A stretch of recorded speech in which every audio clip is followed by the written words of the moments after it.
Hello and welcome back to DaveTech YouTube channel. In this video, I'll show you how to use the TVQuickActions app on Android TV. Before we continue, a quick reminder. If you're using a smart TV, Fire Stick, or Android TV device, I highly recommend using a VPN. A VPN helps protect your privacy, secure your connection, and keep your personal data safe while browsing or streaming.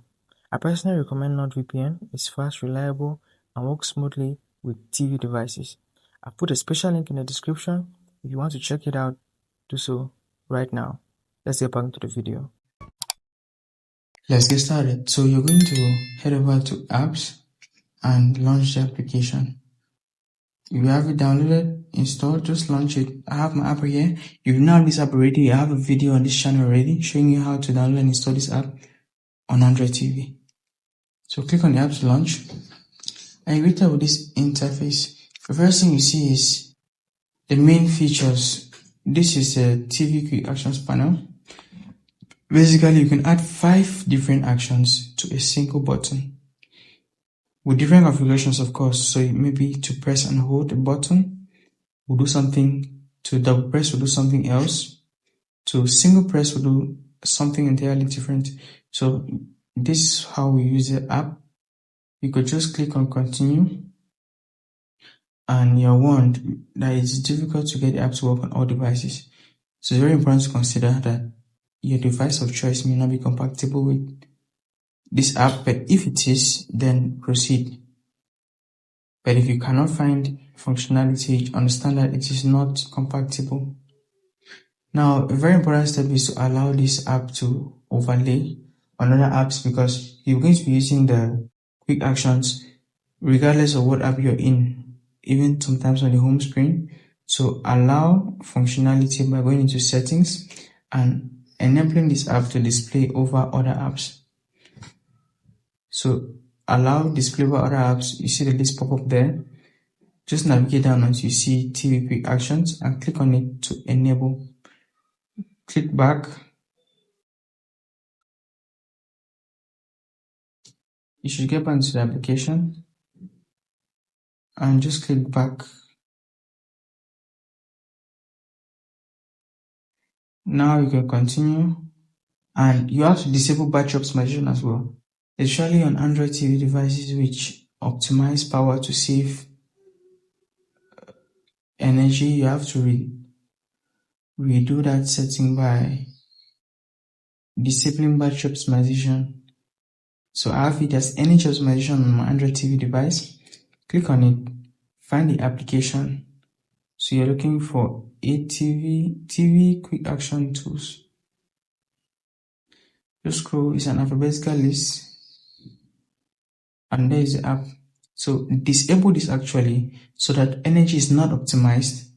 It is not saving energy and limiting the functionality of the app, allowing it to run in the background and being available whenever you want.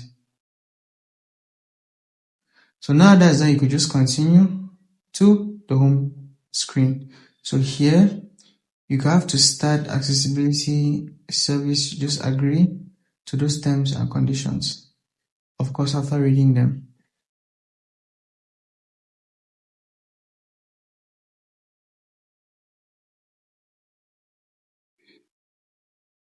So you see me heading over to settings.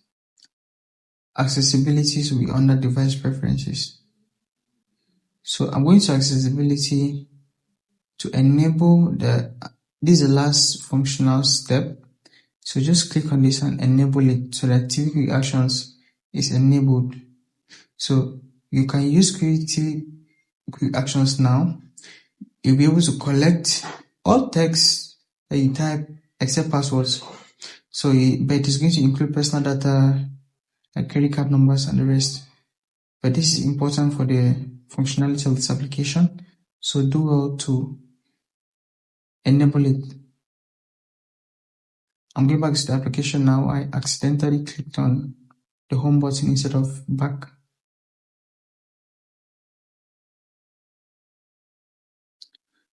So picking up where we left off, this is the home screen.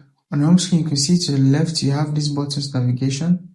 So over here you have home, buttons and actions, custom actions, trigger actions, and macros. This is an automation to enable you map your buttons, you map what custom actions you want. So you can see those here. Alternatively, if you want to check out the buttons, you can map buttons on your remote right here. So you could add a button, and when you press the needed button, this is how you map. So for instance, I could just press on, but you have to look at this wording first. They said some buttons can be remapped, so you have to know things like Netflix buttons, home buttons, buttons with already specialized mappings. You'll not be able to map those buttons again. So map buttons which are usable. In this case, the button down.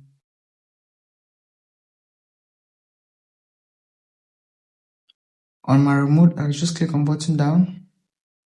So like right here, it's enabled. So if you click on this will get disabled. Navigate to the button of choice. Click on it on your remote control, and then you can edit the button from there. So you have to choose the button and then edit it. So you could actually put multiple functionalities on a single button, giving it a long press, double press, single press. So a single press will do something else, a double press will do something else, a long press, something else, and all of that could be on one button. Another section over on this panel is the home section, where you could find the information in the app. ATV Tools is another app in the same category, and then buttons emulation. So navigate this and choose what suits you. Head over to the left to access these panels. You could just use the left button on the remote and you can access all of these panels. So here you could look at the settings. General settings are here, ADB settings, media, panel, mouse mode.